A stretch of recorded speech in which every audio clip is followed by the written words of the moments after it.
Mi hermano me corrió de la casa que heredamos y ahora me cobra renta por dormir en el sofá de mi abuela. Hola a todos. Nunca pensé que estaría escribiendo esto, pero necesito desahogarme en algún lugar donde nadie me conozca. Llevo semanas sin dormir bien, con un nudo en el estómago que no me deja ni comer. Tengo 28 años y hace 2 meses perdí mi trabajo en una agencia de marketing digital que quebró de la noche a la mañana. Sin indemnización, sin carta de recomendación, solo lo sentimos mucho por correo electrónico. Vivía en un departamento compartido, pero sin ingresos no pude seguir pagando mi parte del alquiler. Como no tenía ahorros, culpa mía, lo admito, pensé que volver temporalmente a la casa familiar sería la solución mientras encontraba otro trabajo. Mi madre falleció hace 2 años después de una larga enfermedad. En su testamento dejó la casa familiar repartida entre mi hermano Santiago, 33 años, y yo. Santiago siempre fue el responsable, el que sacó una carrera, el que mi madre ponía de ejemplo. Yo nunca terminé la universidad, he trabajado en empleos temporales y, según él, nunca me tomo nada en serio. Durante la enfermedad de mamá, él se quedó en la casa cuidándola mientras yo trabajaba en otra ciudad. No pude estar presente tanto como hubiera querido, y eso es algo que me carcome por dentro.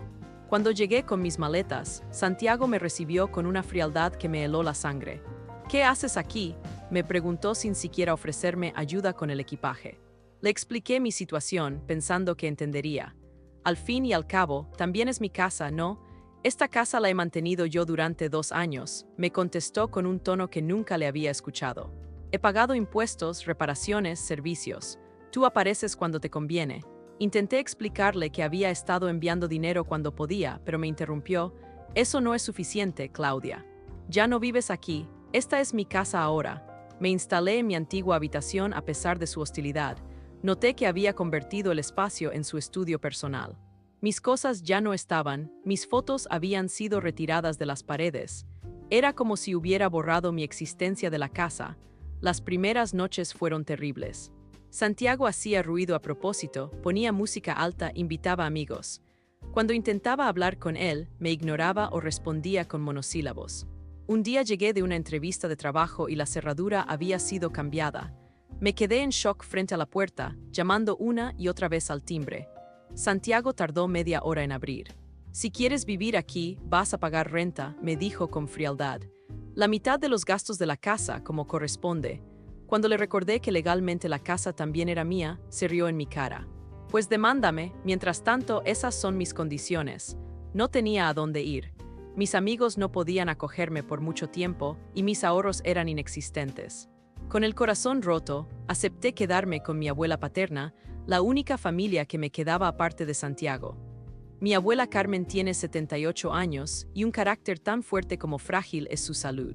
Vive en un pequeño departamento a las afueras de la ciudad. Me recibió con los brazos abiertos, pero su sofá se convirtió en mi nueva cama. El problema es que Santiago visita a la abuela cada semana y de alguna manera ha logrado convencerla de que soy una aprovechada. Tu hermano me contó que te negaste a pagar tu parte, me dijo la abuela una mañana mientras preparaba el café. Dice que has estado viviendo de su esfuerzo todos estos años. Intenté explicarle la situación, pero la abuela siempre ha tenido debilidad por Santiago. Deberías ser más como tu hermano, añadió. Él siempre ha sido responsable. A la semana siguiente, Santiago llegó a visitar a la abuela como de costumbre. Me miró con desdén y luego, con una sonrisa maliciosa, le dijo a la abuela, mamá no habría querido que Claudia viviera así. Debería aportar algo, ¿no crees? La abuela asintió, y antes de que pudiera darme cuenta, acordaron que debía pagar una renta simbólica por dormir en el sofá. 300 pesos semanales. Dinero que sale de trabajos ocasionales que hago por internet, traduciendo textos o ayudando con tareas administrativas. Dinero que podría estar ahorrando para salir de esta situación. Lo peor no es el dinero, sino la humillación constante. Santiago hace comentarios sobre mi falta de ambición frente a la abuela, quien me mira con una mezcla de lástima y decepción. Por las noches, cuando estoy sola en ese sofá incómodo, recuerdo nuestra infancia. Santiago siempre fue el favorito. Sus calificaciones se exhibían en la nevera, sus trofeos deportivos adornaban la sala. Mis dibujos y poemas terminaban en cajas que nadie abría. Mamá siempre decía que me quería igual, pero sus acciones contaban otra historia. Santiago lo sabía y lo usaba a su favor. Hace una semana decidí que era suficiente. Contacté a una amiga que estudia derecho para preguntarle sobre el testamento. Según ella, debería tener una copia, así que fui al notario donde se tramitó la herencia. Lo que descubrí me dejó sin aliento. Santiago había manipulado la documentación. De alguna manera, logró que en el catastro figurara como único propietario. La firma de mi madre en algunos documentos no se parecía a la que yo conocía. Mi amiga me confirmó que había suficientes irregularidades para sospechar de un fraude. Ayer enfrenté a Santiago. Fui a la casa sabiendo que estaría allí. Cuando me vio en la puerta intentó cerrarla, pero puse mi pie para impedirlo.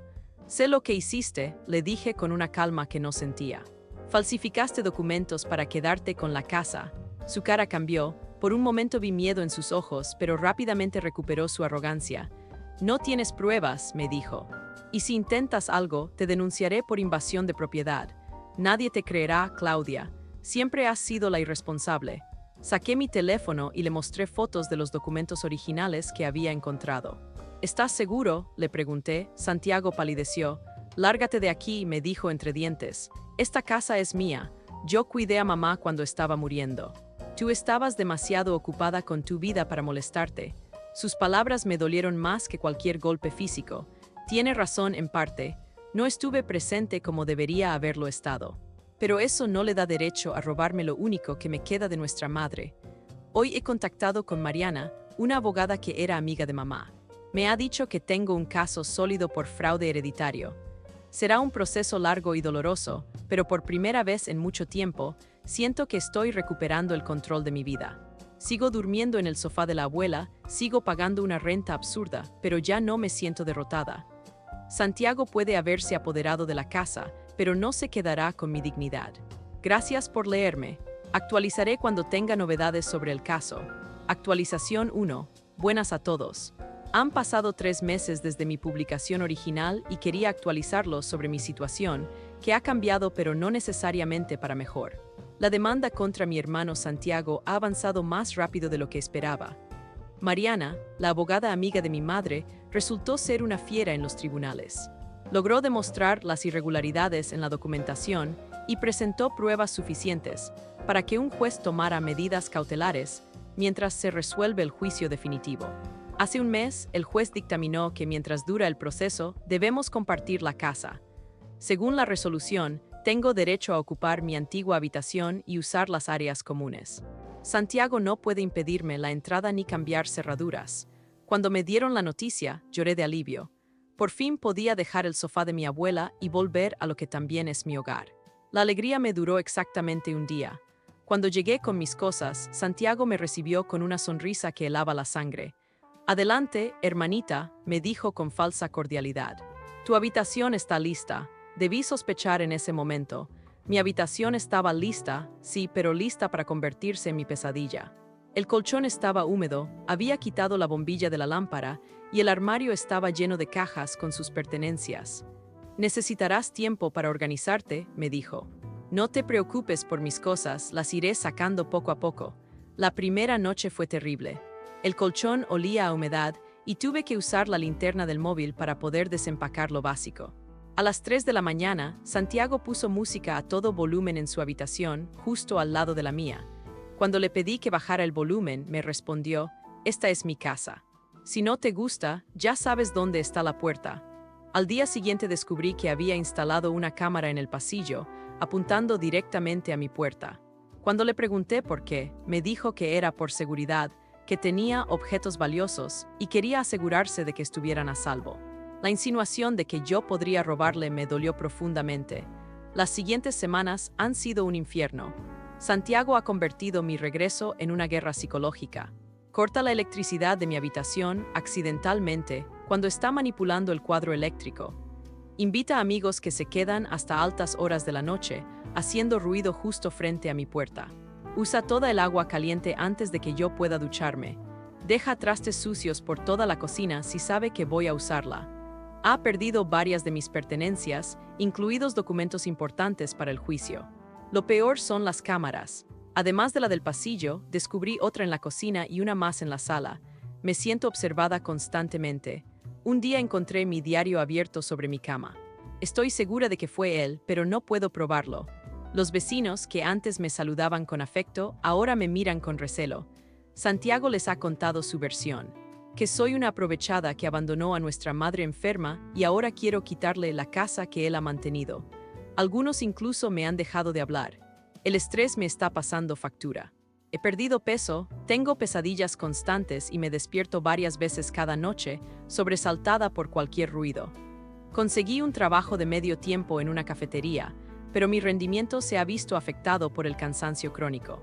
Mi jefa ya me ha llamado la atención 2 veces. Hace una semana llegué a mi límite.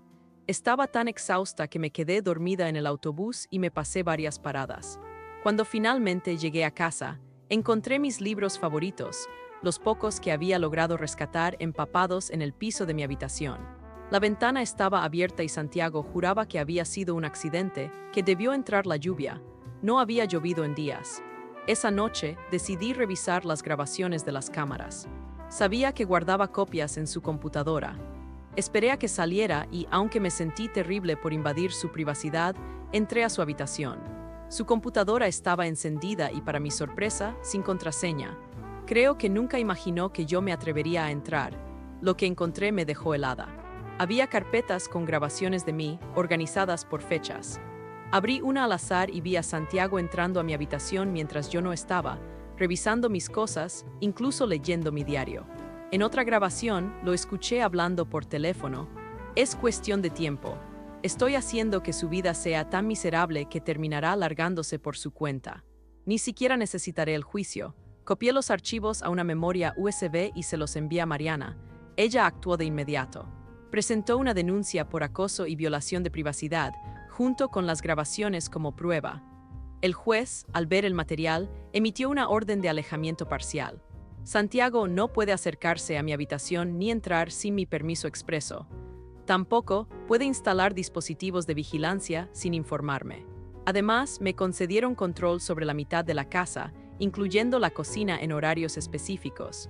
La situación sigue siendo tensa. Seguimos viviendo bajo el mismo techo, pero ahora con reglas claras. Santiago ya no puede sabotearme abiertamente, aunque sigue intentándolo de formas más sutiles. Los vecinos han empezado a notar su comportamiento obsesivo y algunos me han preguntado si estoy bien. No he ganado todavía. El juicio principal sobre la herencia sigue en proceso, pero por primera vez desde que comenzó todo esto, siento que tengo un espacio propio, aunque sea pequeño. He pintado mi habitación, he comprado plantas y he colocado fotos de mamá. Es mi rincón de paz en medio de la tormenta. A veces me pregunto si todo esto vale la pena. Si no sería más fácil renunciar a la casa y empezar de cero en otro lugar. Pero luego recuerdo que no se trata solo de la propiedad, sino de justicia. De no permitir que Santiago se salga con la suya después de lo que hizo. Cada día es una batalla, pero ya no estoy indefensa. Gracias a todos los que me apoyaron en los comentarios de mi publicación anterior. Sus palabras me dieron fuerzas cuando más las necesitaba. Actualizaré cuando haya novedades sobre el juicio. Actualización 2. Ha pasado un año completo desde mi última actualización. A veces parece que han sido 10 años, otras veces siento que todo ocurrió ayer. Tantas cosas han cambiado que apenas reconozco mi vida. Después de 14 meses de batalla legal, el juicio por la herencia finalmente terminó. La sentencia fue clara. Santiago había falsificado documentos, manipulado el testamento y cometido fraude. El juez declaró nulo el registro catastral y me reconoció como copropietaria legítima de la casa. Pero hubo más. Durante el proceso, se descubrió que Santiago también había vaciado una cuenta bancaria que mamá había dejado para ambos. El juez consideró esto como un agravante y, en una decisión que ni siquiera Mariana esperaba, me otorgó la propiedad completa de la casa como compensación por los daños causados. Santiago fue condenado a abandonar la propiedad en un plazo de 30 días y a pagar una indemnización por el dinero que había tomado ilegalmente. También se mantuvo la orden de alejamiento, ampliada ahora a 500 metros. Cuando escuché la sentencia, no sentí la alegría que esperaba, solo un profundo vacío. Había ganado la casa, pero había perdido a mi único hermano. La familia que alguna vez tuvimos ya no existía. Los días siguientes fueron extraños. Santiago empacó sus cosas en silencio. No hablamos, apenas nos miramos. La tensión era tan densa que podía cortarse con un cuchillo. El día de su partida, dejó las llaves sobre la mesa de la cocina y se fue sin despedirse. Escuché el motor de su auto alejándose y me derrumbé en el sofá, llorando como no lo había hecho desde la muerte de mamá. Por fin tenía la casa para mí sola. Sin cámaras, sin sabotajes, sin miedo. Debería haberme sentido liberada, pero la victoria tenía un sabor amargo. Pasé las siguientes semanas limpiando y reorganizando todo. Pinté las paredes, cambié muebles de lugar, intenté hacer el espacio realmente mío. Mi trabajo en la cafetería iba bien, me habían ascendido a encargada. Por primera vez en mucho tiempo, tenía estabilidad económica. Un martes por la noche, volviendo tarde del trabajo, vi algo que me dejó paralizada. Un auto estacionado en la esquina, a unas casas de distancia. No cualquier auto. Era el Honda Civic que yo le había regalado a Santiago para su cumpleaños número 30, cuando todavía trabajaba en la agencia de marketing y ganaba bien. Se lo di con tanto cariño, ahorré durante meses para poder comprarlo usado pero en buen estado. Me acerqué con cautela. Las ventanas estaban empañadas. Miré al interior y lo vi. Santiago estaba dormido en el asiento trasero, cubierto con una manta fina. Tenía barba de varios días y parecía haber perdido peso. A su lado había una pequeña maleta y bolsas con lo que parecían ser todas sus pertenencias. Mi primer impulso fue despertarlo, preguntarle qué hacía allí, ofrecerle ayuda. Pero recordé todo lo que había pasado, las humillaciones, el robo, las mentiras. La orden de alejamiento seguía vigente, técnicamente ni siquiera debería estar tan cerca de la casa. Volví a mi hogar, perturbada por lo que había visto. Esa noche no pude dormir, dando vueltas en la cama, pensando en Santiago durmiendo en ese auto en el frío de la noche. A la mañana siguiente, llamé a Mariana para contarle. Me advirtió que podría ser una estrategia para manipularme. No sería la primera vez que alguien finge estar en la miseria para generar lástima, me dijo. Recuerda todo lo que te hizo. 3 días después, recibí una llamada de un número desconocido. Era Elena, una vecina que había sido amiga de mamá. Tu hermano está viviendo en su auto, me dijo sin rodeos. A veces viene a mi casa a ducharse, perdió su trabajo hace meses, tiene deudas. Me pidió que no te dijera nada, pero creo que deberías saberlo. Esa tarde, Elena me contó más detalles. Aparentemente, Santiago había invertido todo su dinero en un negocio que fracasó. Entre eso y la indemnización que debía pagarme, se había quedado sin ahorros. Había estado buscando trabajo, pero su reputación en nuestro círculo social estaba destrozada después del juicio. Nadie quería contratarlo. La ironía era cruel. Ahora él estaba en la misma situación en la que yo me encontraba hace más de un año, sin dinero, sin techo, dependiendo de la caridad ajena. Entonces recibí una propuesta inesperada. El novio de una amiga es agente inmobiliario y al enterarse de mi situación, me sugirió una idea perversa. Podría alquilarle una habitación a Santiago por una cantidad exorbitante. Sería poética justicia, me dijo, que él tenga que pagarte renta en la casa que intentó robarte. La idea me dio vueltas en la cabeza durante días. Una parte de mí quería venganza, quería que Santiago sintiera lo que yo había sentido, la humillación, la impotencia, el miedo. Imaginé su cara cuando le ofreciera, generosamente, una habitación a cambio de la mitad de su sueldo, si es que conseguía uno.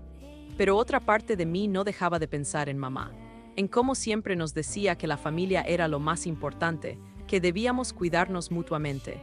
¿Qué pensaría ella de todo esto? Se sentiría orgullosa de la persona en la que me estaba convirtiendo.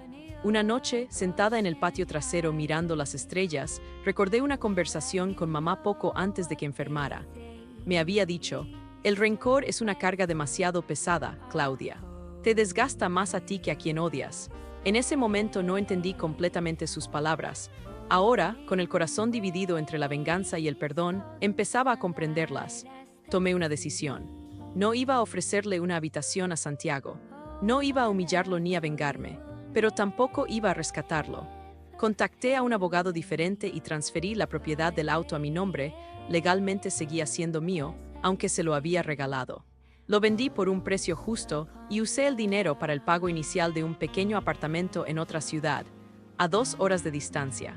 Le dejé una carta a Elena para Santiago explicándole mi decisión. No le dije a dónde iba, solo que necesitaba empezar de nuevo, lejos de todo esto. Le dejé también el número de teléfono de un amigo que podía ofrecerle trabajo en su taller mecánico si estaba dispuesto a aprender el oficio. Hace 3 semanas me mudé. Mi nuevo apartamento es pequeño pero acogedor. He encontrado trabajo en un editorial local, revisando textos. Mi vecina es una señora mayor que me recuerda un poco a la abuela, pero más amable. Estoy empezando de cero, construyendo una vida que es completamente mía. A veces me pregunto qué será de Santiago, si habrá aceptado la oferta de trabajo, si habrá encontrado un lugar donde vivir. A veces siento culpa por no haberlo ayudado directamente, pero luego recuerdo que cada uno es responsable de sus propias decisiones y sus consecuencias. No gané una casa en esta historia. Gané algo mucho más valioso: mi libertad, mi dignidad, la capacidad de tomar mis propias decisiones sin miedo ni resentimiento. Y aunque el camino ha sido doloroso, creo que finalmente estoy en paz. Gracias a todos los que han seguido mi historia durante este tiempo. Sus comentarios y apoyo han significado más de lo que puedo expresar. Esta será mi última actualización. Es hora de dejar el pasado atrás y mirar hacia adelante.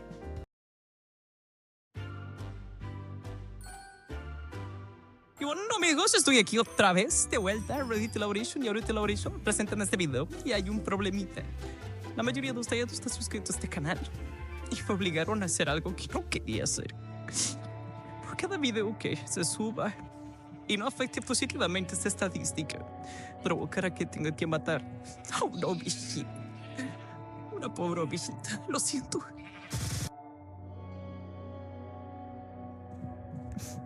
Video patrocinado por Reddit Elaboration y Reddit Elaboration. Suscríbanse. Nigga, what the fuck is this bullshit?